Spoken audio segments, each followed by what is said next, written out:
I just wanted to give an update of the United Kingdom's support for Pakistan at a time of great challenge. As we all know, we've been shocked by the scenes over our television screens of the flooding, which has now actually impacted over 1/3 of Pakistan's territory.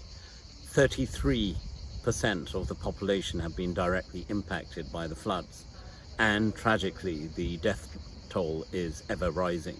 We've seen over 3,500 kilometers of road being swept away and over 100 bridges destroyed that provide vital links to many of the vulnerable communities of Pakistan.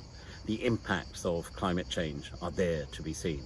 The British government immediately stepped up with an initial announcement of £1.5 million, and we're working through additional support, including financial and technical, that we can extend to Pakistan. In this respect, I've already spoken to the High Commissioner of Pakistan to London, Mazam Khan, and yesterday I had a very productive meeting over the phone with Hina Rabbani Khar, the Foreign Minister of State for Pakistan, where she discussed quite specifically what Pakistan needs now, and of course in the medium and long term to build back.